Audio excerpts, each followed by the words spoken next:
Tugasku menemanimu. 这是命运的指引，让他去吧。是，主上。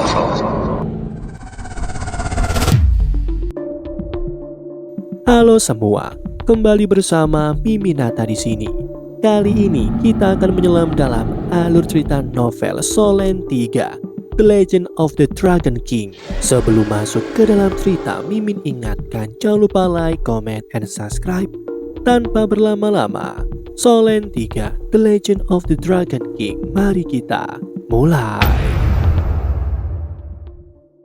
Pembunuh harus dibayar dengan nyawa. Hutang harus dibayar, serahkan pelakunya. Untungnya bagaimanapun ini masih akademi Master Roh. Meskipun pria kekar ini percaya diri dengan dukungan mereka tidak berani menyerang akademi. Matanya yang suram terus menyapu kerumunan mencari 3 orang di foto. Orang macam apa kau yang berani membuat masalah di depan akademi? Tepat pada saat ini sebuah suara marah memanggil. Long Hengsu muncul dengan lebih dari 10 guru mengikuti di belakangnya. Setelah melihat orang-orang di luar gerbang, hatinya sedikit menegang. Persis seperti yang dikatakan Tang Wulin. Meskipun mereka tahu ini adalah Akademi Master Roh, mereka berani datang karena mereka mendapat dukungan. Namaku Guang Biao, yang ditandu adalah adikku. Pria itu berkata dengan kokoh serta dingin. Penampilannya tidak selera yang lain, tetapi suaranya yang suram seperti petir bergema di telinga semua orang. Kekuatan jiwa yang sangat kuat. Kultivasi bajingan ini adalah... Murid Long Hengsu berkontraksi saat dia tegang. Dia tiba-tiba teringat nama ini. Guang Biao, kau adalah Kapten Brigade Mecha Kota Laut Timur. Guang Biao itu. Setiap kota memiliki angkatan bersenjata sendiri setelah pasukan polisi yang menjaga ketertiban di kota. Ada juga kekuatan militer mereka. Kota Laut Timur adalah kota pesisir utara sehingga federasi telah mengerahkan 500 jiwa mecha di sini untuk membentuk Brigade Mecha. Brigade Mecha berada di peringkat resimen utama dan itu hanya peringkat yang lebih rendah daripada kepala eksklusif dari kota Laut Timur. Pada saat yang sama tidak ada hubungannya bawahan antara kedua tingkatan ini. Wajah Long Hengsu segera berubah warna ketika dia mengetahui bahwa sosok yang besar di hadapannya adalah Guang Biao.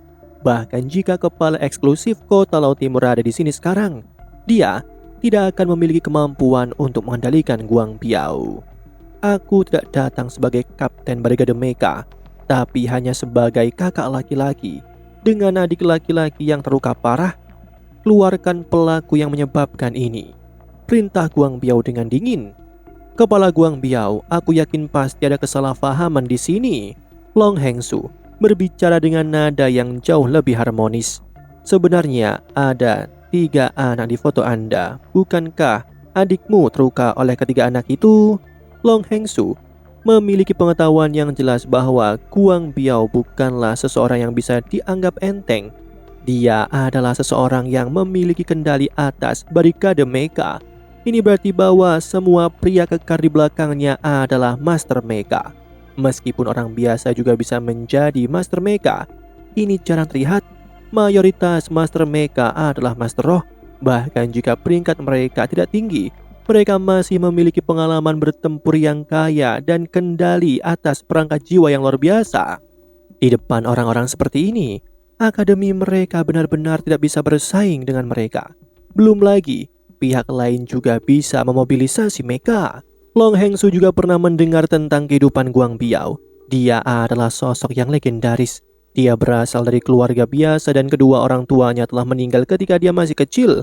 Mengandalkan bakatnya sendiri serta kerja kerasnya, ia berhasil mencapai posisinya saat ini. Pada usia 35 tahun, dengan posisi kapten dan kultivator kekuatan jiwa 6 cincin, ia benar-benar adalah kaisar jiwa nyata sejati. Pangkat Master Mecha-nya juga telah mencapai peringkat kaisar. Adapun seluruh Akademi Laut Timur, satu-satunya yang memiliki kultivasi kekuatan jiwa kaisar jiwa adalah... Guang Biao segera memotong. Kesalahpahaman. Anak-anak, adikku telah dipukul dengan sangat parah. Sebagai kakak laki-lakinya wajar bagiku untuk menyelidiki masalah ini. Bagaimanapun, hentikan omong kosongmu dan serahkan orang-orang ini. Aku telah memberikan wajah yang cukup kepada Akademi Laut Timur dan dengan menunggu di sini. Jika kau tidak menyerahkan orang-orang itu dalam 20 menit, maka kami akan pergi dan mencari mereka sendiri. Wajah Long Hengsu menjadi gelap saat dia membentak dan berkata, "Kapten Guang Biao, kau tidak boleh berlebihan. Ini adalah akademi, tempat untuk membina siswa. Manakah dari kelompokmu yang belum lulus dari akademi? Aku tidak akan menyerahkan orang yang kau cari. Jika kau memiliki kemampuan, maka aktifkan mekamu dan langkahi mayatku. Jika tidak, jangan berpikir untuk mengambil satu langkah pun ke Akademi Laut Timur." Para siswa yang biasanya kritis terhadap cara tegas Direktur Long sekarang merasakan darah mereka mendidih saat mereka menonton adegan ini. Beberapa siswa senior bahkan melangkah maju atas kemauan mereka sendiri dan berdiri di belakang Long Hengsu. Guang Biao tiba-tiba maju selangkah ketika kakinya mendarat. Suara gemuruh yang dalam terdengar seolah-olah tanah di bawah seluruh Akademi Laut Timur bergetar darinya. Para siswa yang berdiri di depan bergoyang di tempat dan jatuh. Aku hanya percaya pada kekuatan. Apakah kalian semua mengirim siswamu akan dapat memblokirku?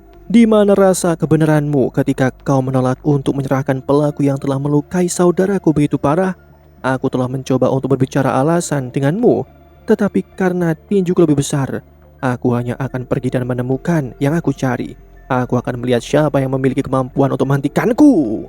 Namun setelah kata-kata ini diucapkan, pada saat ini suara yang sedingin es terdengar dari akademi. Aku paling tidak suka berbicara tentang penalaran. Berbicara dengan tinju akan jauh lebih baik. Para penonton hanya merasakan keburaman di depan mereka saat seseorang muncul di depan Akademi Laut Timur. Mengenakan cangpau putih mata hijau tinta, orang itu berbinar saat rambut biru koral jatuh di punggungnya. Udara arogansi mengelilinginya saat dia berdiri di sana. Suhu tampaknya turun beberapa derajat. Perasaan itu paling jelas bagi Guang Biao ketika orang ini muncul. Momentum kuat yang dia bangun beberapa saat yang lalu telah pecah, seolah-olah itu bertabrakan dengan geyser. Guruwu, itu Guruwu Zhangkong. Beberapa siswa di sisi Akademi Laut Timur mulai mendukungnya. Kau siapa? Mata Guang Biao menyipis saat dia mencoba membangunkan kembali momentumnya. Wu Zhangkong dengan lembut berkata, "Ketiga siswa yang kau cari itu adalah murid-muridku. Jika kau dapat mengalahkanku, kau dapat melanjutkannya dan aku akan menyerahkannya. Jika tidak, kau pergilah." Suara dingin tanpa perasaan apapun di baliknya. Dia berbicara seolah-olah kalimatnya adalah fakta yang dinyatakan. Bagus. Aku belum pernah bertemu seseorang yang berani berbicara kepadaku dengan cara ini sebelumnya. Kau telah menarik minatku. Meskipun Guang Biao tersenyum, nyala api menyala di dalam dirinya.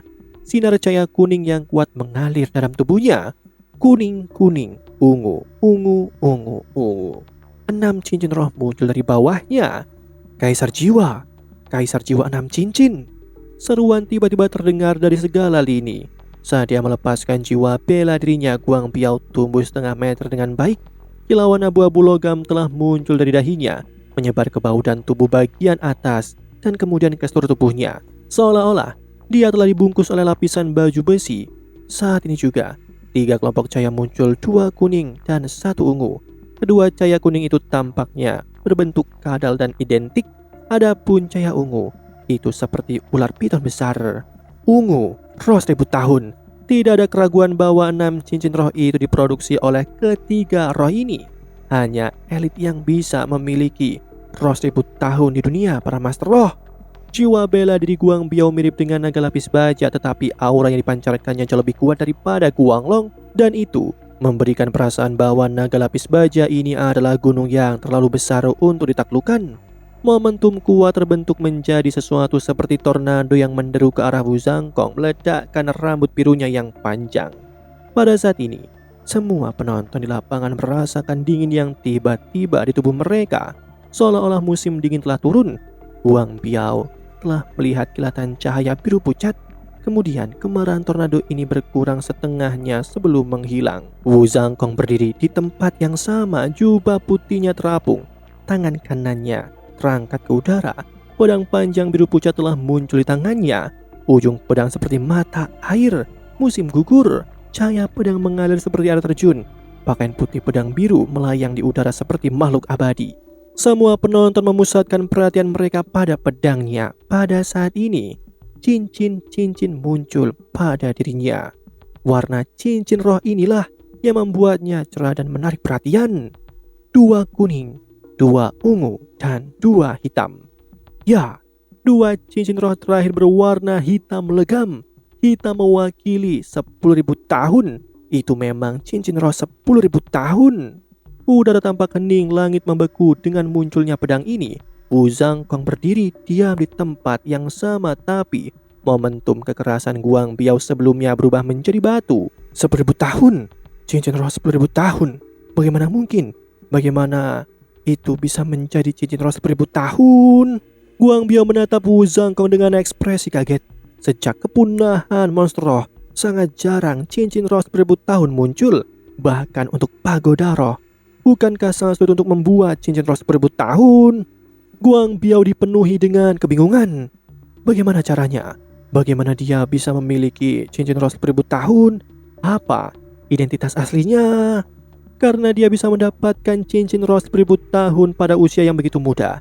Tekanan ini jelas berpengaruh pada Guang Biao. Sementara sisi impulsifnya ketika menghadapi kaisar jiwa yang memiliki 2 cincin roh 10.000 tahun, dia tidak lagi yakin akan kemenangannya.